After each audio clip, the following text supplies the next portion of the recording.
Hello there guys and welcome to Survival Russia. It's Sunday, it's snowing and it's awesome. We're actually supposed to get quite a good amount of snow today, about 10 centimeters. 10 centimeters translates into about 4 inches for you guys still stuck with the British system. Anyway, we are out here today. I'm out just checking if I can see some snowshoe here, some tracks and whatnot, because all the game trails, they light up real easy or real nice when there's snow on the ground.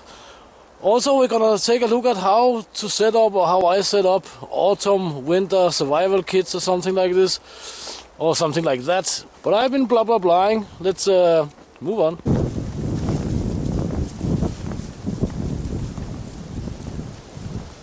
Alright guys, so I've been taking refuge down here between the young spruces and so on. We are not that far from the Trans-Siberian Railroad. Is out there a little bit less than a kilometer, so we'll most likely be hearing that, but it's just how it is. I mean, it runs, I don't know, 10,000 kilometers through the wilderness, so it's just the nature of things here. But here we have my backpack with stuff in. The reason for me doing this video on how to set up a survival kit for autumn or early winter or whatever is that I sometimes get the comments that in my videos that, oh, this is not survival, you have equipment, you have food, this and that, and I understand where these people come from. They come from all these channels who promote weird stuff and actually do not know much about the outdoors, right? A channel that do know something about the outdoors is Far North Bushcraft and Survival. And I will link to his channel up here somewhere and in the description and all that good stuff. He also lives in wild nature in Alaska, and he's a good guy. So the things we will need to stay alive, so to speak, or get out of a difficult situation. We are far out somewhere in a weather like this, or even worse and colder and so on. These things that we use at camp and the things that we already have in our backpack. So in order to determine what is needed to bring with us when leaving camp, where we possibly could not find our way back. It happened to me. Maybe I'll give you a little story about that later. But that is of course depending on the situation. Where are we? Tra-la-la-la-la. But something we will all need is food. Because without food, you will not survive, and your brain will not work well if you do not have anything to fuel your brain with. So I will try today not to go on the full-on buckwheat food, because many of my viewers already have seen that, but buckwheat is definitely a good thing, and I have it with me. But I have something else here with me, which is a great cold weather survival food. Some foods for enduring and surviving is crucial. And it's kind of a #1 item for me, actually, and it should be for you as well, and it is for all the trappers and so on out in the taiga and so on. But what we have here, for example, is sticks of dried fish. This is salted, dried, and spiced with pepper. It's awesome. It's not super hard or anything, but this is good stuff. Because fish has a lot of awesome qualities. It's very nutritional, it's very healthy, and this doesn't spoil easy. And generally, stuff here don't spoil easy in cold weather. Here we have a big slab of what the guys in the southern United States call fatback. I've only showed you this in small pieces, but here we have a chunk that I store in the freezer. This stuff here, that is real survival food. This is basically just one big slab of fat from a pig, and you can see we have a lot of salt on it here. It's actually 2 slabs slapped together, and we have a lot of salt in the middle. And the good thing about this is that it's actually very, very healthy. Has a lot of vitamin D, and even when very, very cold, it will not freeze. You will still be able to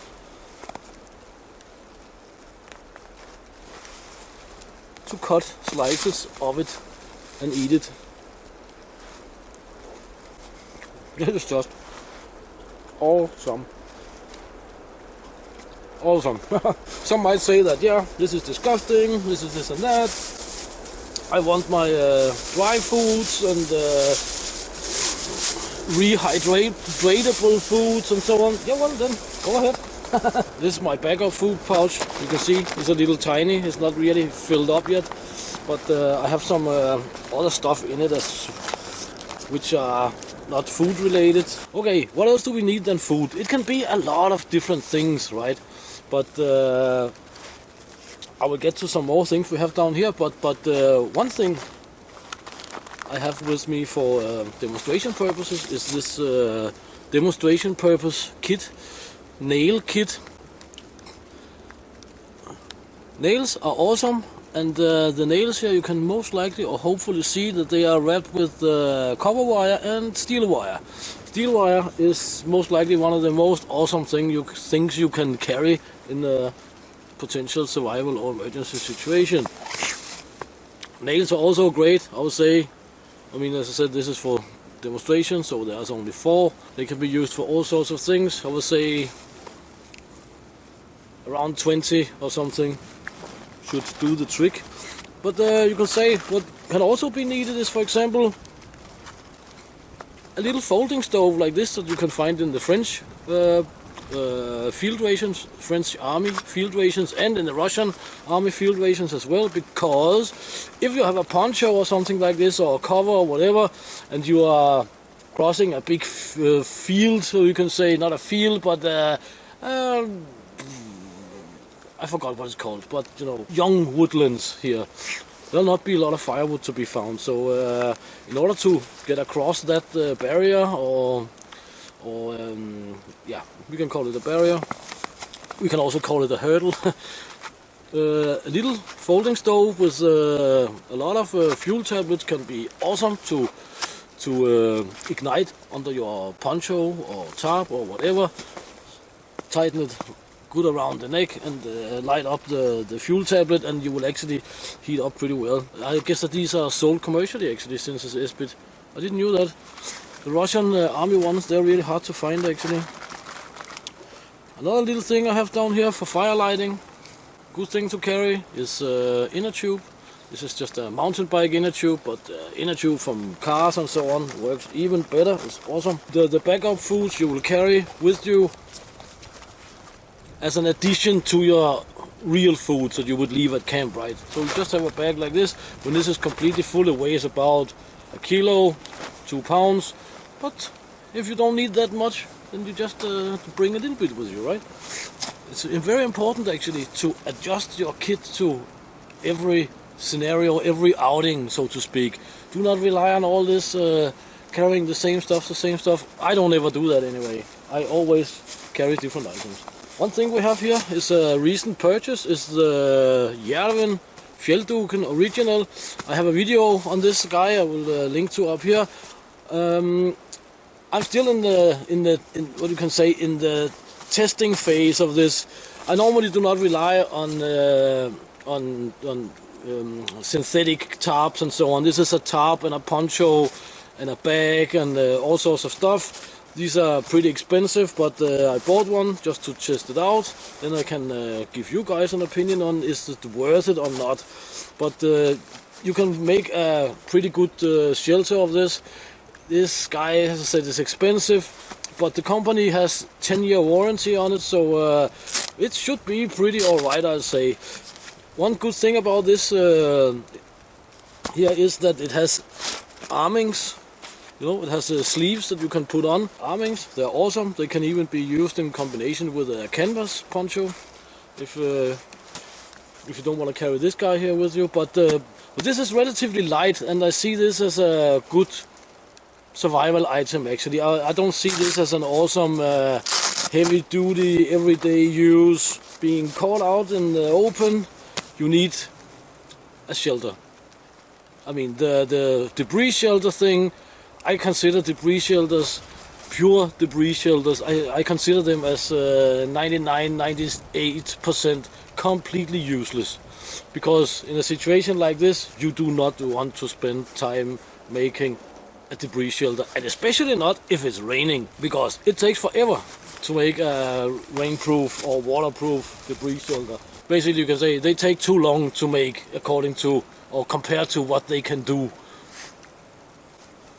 I mean, yeah, that's basically it. Also, one thing that is really awesome to bring is at least 2 containers that you can boil water and food and stuff in. You can see this is gonna add up to, actually what I'm talking about is gonna add up to a good little bag. You definitely need a good saw. And there are many sizes of saws, as you might know. I use the silky saws. Here's a little saw I'm out to not do a review on. I'm gonna do a first impressions on this little guy here. But what I can say in this video here, that's that there's almost no excuse for not carrying a saw the size of your hand, which is really light and sturdy and sharp. Saws is definitely what you want. It's light. If you want to bring an axe or a small hatchet or something, do that. But a saw is awesome. It will definitely be great for helping you to get to collect firewood, because saws are masters of that. This is what you can say, my little input on putting together a real survival kit. There's a lot of variants to this. So basically you can say what I want to come across with is, guys, collect some items with you while you're leaving camp, or even if you're just leaving your car for a small hunting trip or something like this, then remember the compass. But small important items, saws, shelter, food, very important. It's all up to you to make the decisions or analyze what is a possible scenario I can face. So guys, I've been rambling enough on this issue here. I hope you enjoyed it, and I hope you find it useful anyway. Hope you also would like to check the links in the description and consider supporting the channel for a new camera. And yeah, share, subscribe, sub like. And until next time, get out and train, get it done, do something awesome. Thank you for your time, support, and see you in the next one.